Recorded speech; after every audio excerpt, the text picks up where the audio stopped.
Olá pessoal, vamos ao nosso estudo bíblico.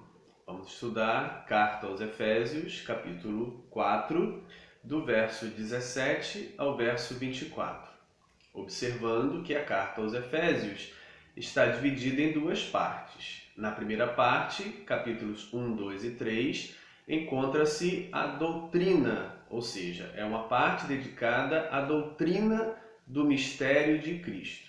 O mistério de Cristo na carta aos Efésios refere-se à união entre judeus e gentios, tornando-se os dois em Cristo um povo só, um corpo só, uma família só de Deus. Essa unidade entre judeus e gentios, que na igreja se tornam apenas família de Deus, corpo de Cristo, não havendo mais na igreja a distinção étnica, é o grande mistério revelado na carta aos Efésios. Nos capítulos 4, 5 e 6, a segunda parte da carta, compreende-se então o modo de vida daqueles que foram inseridos no corpo de Cristo, na igreja de Cristo, na unidade agora, judeus e gentios, se tornam um corpo só e apela-se, exorta-se para que estes que agora se tornaram um povo só na igreja em Cristo tenham um modo de viver condizente com essa vocação. É assim que esta segunda parte da carta aos Efésios começa no capítulo 4, verso 1, que andeis de modo digno da vocação a que fostes chamados.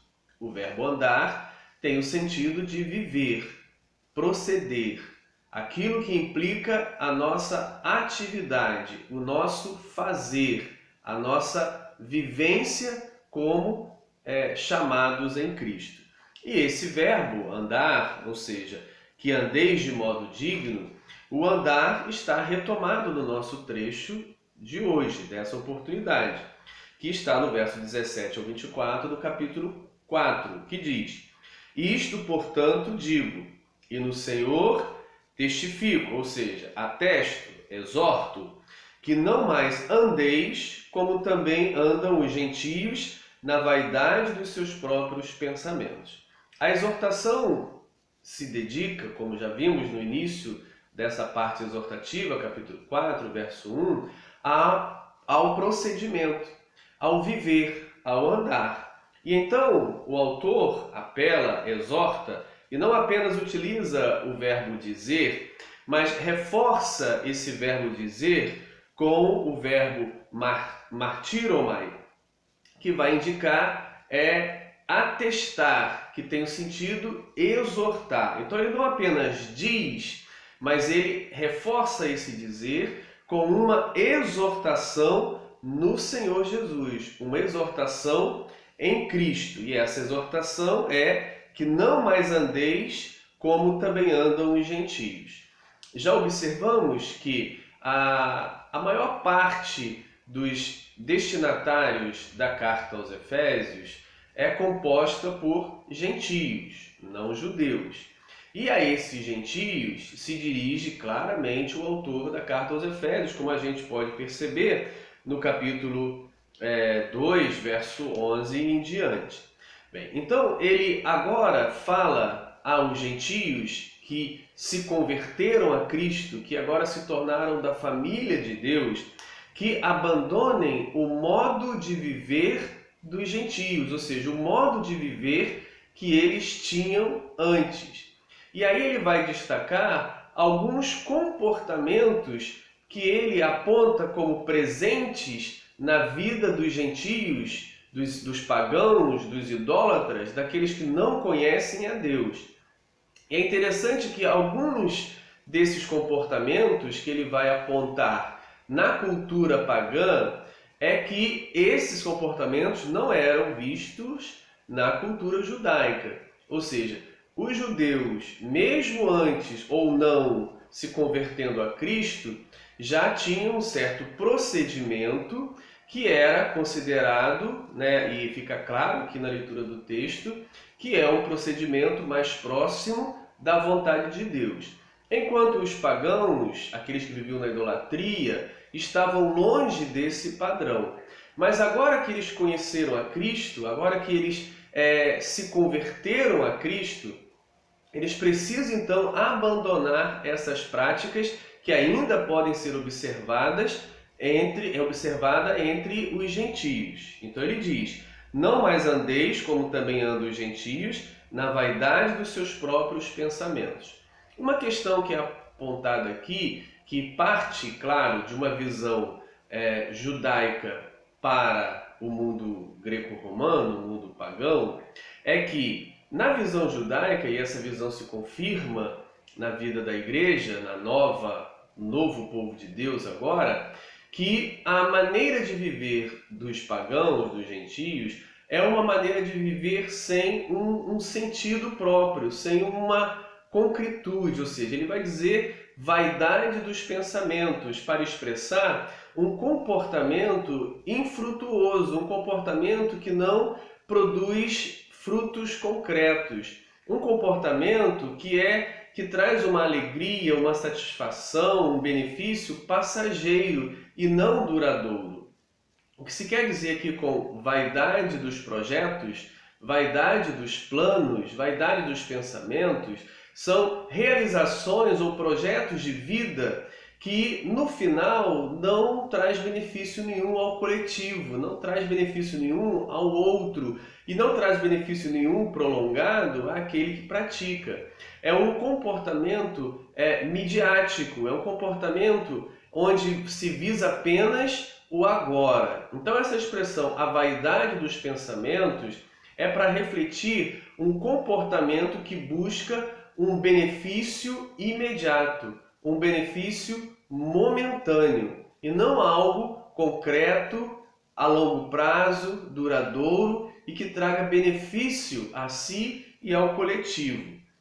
E por que eles, gentios, pagãos, idólatras, se comportavam desta maneira com projetos que não tinham algo concreto, que não trazia um benefício a longo prazo? Então ele justifica este comportamento, esses projetos vaidosos que não traz benefício nenhum concreto, acontecem pelo obscurecimento da mente. Então ele diz: obscurecidos de entendimento, alheios à vida de Deus por causa da ignorância, do desconhecimento em que vivem, pela dureza dos seus corações. Assim ele vai pontuando, apontando um comportamento, a vaidade dos projetos, a vaidade da vida, ou seja, aquilo que se faz que no final não traz benefício duradouro. Bem, então, por que os gentios, nessa visão judaica e agora cristã, se comportavam com esse procedimento vaidoso sem um benefício concreto, duradouro? E ele justifica isso dizendo porque eles estavam cegos no entendimento. Eles não enxergavam que a vida era muito mais do que aquele benefício imediato. Eles estavam alheios à vida de Deus. E aí a gente se pergunta, mas como que é a vida de Deus?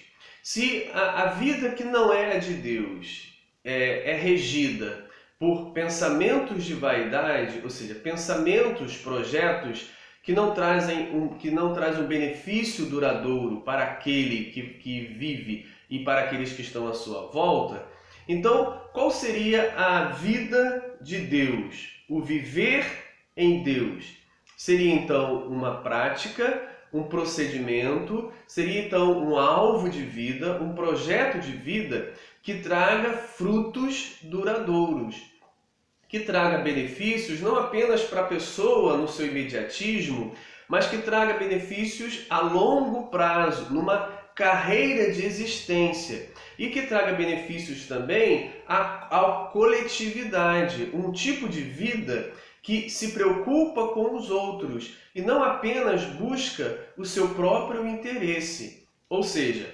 a sociedade gentílica aqui é apresentada como pessoas que vivem para si mesmo, que nas relações com as outras as utilizam ou abusam das outras como degraus para subir, para ter benefícios, para construir os seus projetos particulares usando as pessoas, e não como um projeto de vida duradouro que traga benefício à coletividade. Os judeus, mesmo antes lá do início da igreja, eles tinham uma vida bastante comunitária em que as suas ações, é claro que haveria muitas exceções, mas a princípio a ideia que é batida nos profetas do Antigo Testamento, ou a ideia presente até na lei de Moisés, uma preocupação coletiva, uma vivência onde a comunidade se beneficia, onde há o máximo de igualdade possível na comunidade. E assim os judeus viviam fazendo seus projetos buscando o benefício coletivo. Em contrapartida, eles enxergavam nos gentios um comportamento muito individualista, um comportamento onde se buscavam benefícios para si próprio. Então a expressão vaidade dos pensamentos, apontada pelo obscurecimento do entendimento, de uma vida alheia à vontade de Deus, por causa do desconhecimento dessa vontade de Deus, e pela dureza dos corações, ou pela insensibilidade no coração de conhecer a vontade de Deus e de entender que a vida é para ser coletiva, comunitária e não individualista, então aponta-se esse contraponto entre a forma como os gentios vivem ou viviam e a forma como agora a igreja, ou aqueles que são chamados para a igreja de Cristo, devem viver. Assim, ele fala a esses gentios que agora estão na igreja, para eles abandonarem aquele formato de vida que tinham antes. Um formato que ele aponta como vaidoso, sem concretude, sem propósitos duradouros, sem propósitos coletivistas, apenas individualistas e buscando o prazer imediato. Assim, aponta-se na carta aos Efésios a essa comunidade cristã formada na maioria por gentios, aqueles que vieram de um outro tipo de vida, de um outro tipo de comportamento. Exige-se dele, e a gente vai observar nesse trecho, que eles deixem a maneira de viver de antes e apostem ou assumam uma outra maneira de viver. Com isso, a carta aponta um antes e um depois. Um antes do encontro com Cristo, um antes de conhecer a Cristo e um depois de conhecer a Cristo. E exige-se então do cristão gentio que ele mostre a sua adesão a Cristo, a sua fé em Cristo, com essa mudança de comportamento, deixando o individualismo e voltando-se para o coletivismo, deixando os desejos imediatistas e procurando construir uma vida com benefícios duradouros, com projetos a médio e longo prazo. E ele continua, os quais, ou seja, esses gentios, esse modelo de vida gentílico que ele aponta como algo alheio à vontade de Deus e que esses gentios agora da igreja viviam antes e não deverão mais viver, ele diz, os quais estes, tendo se tornado insensíveis, se entregaram à dissolução e a práticas impuras. E eu vou fazer uma observação, que eu uso aqui a revista Almeida, Revista Atualizada. No entanto, o texto grego adotado apresenta, a ordem que ele apresenta é dissolução e impureza. E o último termo, avidez ou cobiça. Então eu vou seguir o texto grego que eu adoto, tá? Que vai dar essa pequena diferença. Então vamos lá. Os quais, tendo se tornado insensíveis, se entregaram à dissolução e práticas impuras.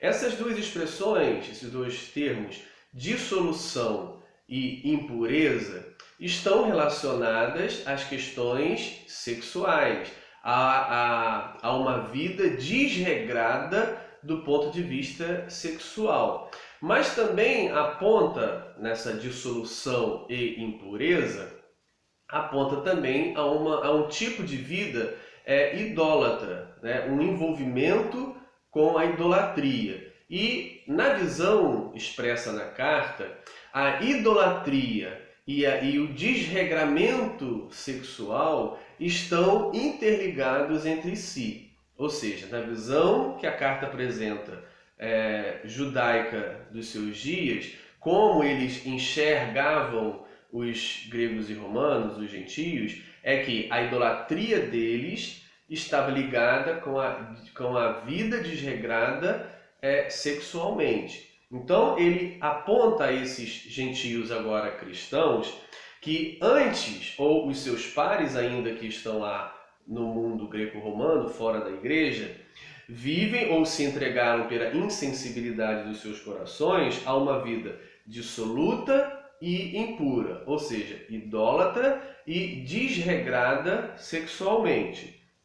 E isso, ele continua, os levava ou os levam a um comportamento de cobiça, ou seja, tudo isso por causa da cobiça ou em cobiça, ou seja, tanto a dissolução quanto a impureza eram frutos ou geravam consequências ou eram produzidos por um comportamento todo de cobiça, de avidez. Então eu vou reler. Os quais, tendo se tornado insensíveis, se entregaram à dissolução e práticas impuras, tudo isso motivado pela cobiça, tudo isso motivado por uma avidez, por um desejo desenfreado. E é contra isso que o autor está falando. Esse desejo desenfreado, expresso na idolatria e no desregramento sexual, que deve ser mudado, e ele chama de vaidade, para um comportamento mais concreto que gere frutos duradouros. Aí ele diz a eles, verso 20, mas não foi assim que aprendestes o Cristo. Ou seja, não foi isso que vocês aprenderam quando lhes foram apresentado Cristo. E aí a gente observa que o apelo do autor não é a uma doutrina, não é a um conjunto de regras, mas é a pessoa histórica de Jesus Cristo. É a forma como ele viveu, é a forma como a vida dele foi apresentada a esses efésios. Ao longo de algumas décadas já tinha se passado, quando a carta é escrita. Então construiu-se uma tradição a respeito da vida de Jesus histórico, do Jesus que viveu na Galileia. Então, quando esses efésios conheceu o Cristo, quando eles se depararam com a vida de Cristo, e a referência aqui então é a pessoa de Cristo, e não, como eu já disse, a um conjunto de doutrinas ou um conjunto de regras, quando vocês conheceram a figura, quando vocês aprenderam a respeito da vida de Cristo, do Cristo, se é que de fato o tendes ouvido, ou seja, se é que de fato vocês ouviram a pregação a respeito de Cristo. Então ele aponta sempre aqui para a pessoa de Cristo. Eu acho que isso é interessante e também muito importante, para que a gente não aponte os olhos ou não fixe os olhos num conjunto de regras.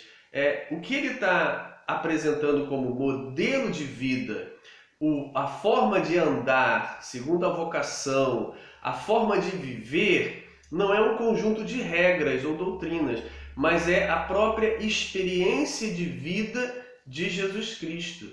É olhando para Jesus e vendo como ele viveu a partir daquilo que nos é escrito, aquilo que é apresentado pela tradição que surge pelos apóstolos, pelas gerações seguintes. Ou seja, quando a gente olha para Cristo, naquilo que ele viveu, naquilo que ele falou, na forma como ele se comportou, na forma como ele se relacionou com as pessoas. Então o autor apresenta que é a vida de Cristo a referência. É o conhecer a Cristo que transforma a vida do homem, que faz com que o indivíduo deixe um procedimento anterior e passe para um novo procedimento. Não é o contato com a doutrina ou com as regras, mas é o contato com a pessoa de Cristo. Por isso, o alvo aqui é Cristo. Mas não foi assim que vocês aprenderam o Cristo. Se é que de fato o tendes ouvido, ou seja, tendes ouvido a respeito da vida de Cristo. E nele, ou seja, na pessoa dele, na vida dele, no procedimento dele, fostes instruídos segundo é a verdade em Jesus. Então, em todo momento, nos versos 20 e 21, ele aponta para a pessoa de Jesus Cristo. O conhecer, o ouvir, o ser instruído, remete-se à pessoa de Jesus. Por que eu acho importante chamar a atenção para esse ponto?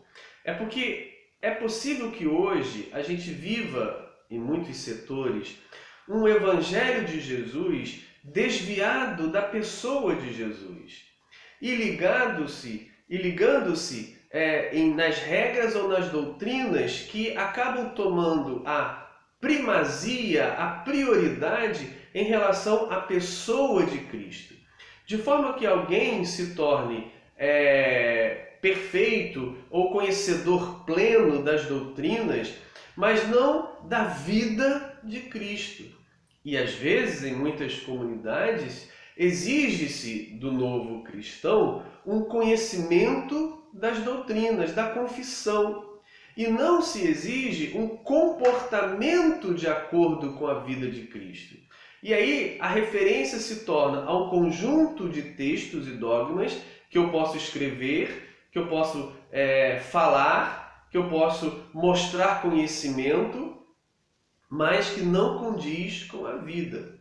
Então eu acho importante esse ponto, onde ele diz aos gentios efésios, agora cristãos, que a referência é a pessoa de Cristo que vocês conheceram, a pessoa de Cristo que vocês ouviram e a pessoa de Cristo que vocês estão sendo instruídos.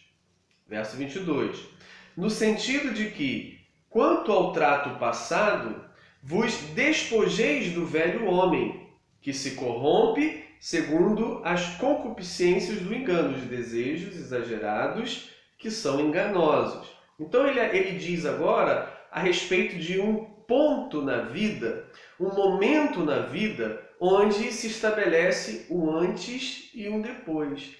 O cristão precisa ter consciência que a vida com Cristo, a fé em Cristo, a adesão ao seguimento de Cristo, ao caminhar na vida de Cristo, exige-se uma atitude, uma decisão.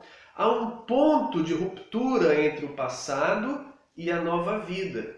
E isso é expresso para nós, na nossa religiosidade cristã, no batismo.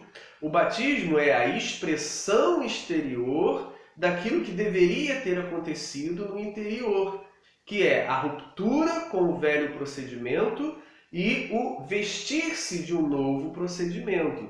O batismo é o símbolo dessa ruptura e desse recomeço. E é o batismo que é aqui utilizado a partir da figura do revestir-se do novo homem e despir-se do velho homem, ou seja, o momento onde você deixa o velho homem e se veste de um novo homem. Isso é expresso numa certa teoria da fé ou de uma teoria religiosa no ato batismal, onde você teoricamente entra como velho homem e sai como novo homem. É a ruptura do antes para o depois.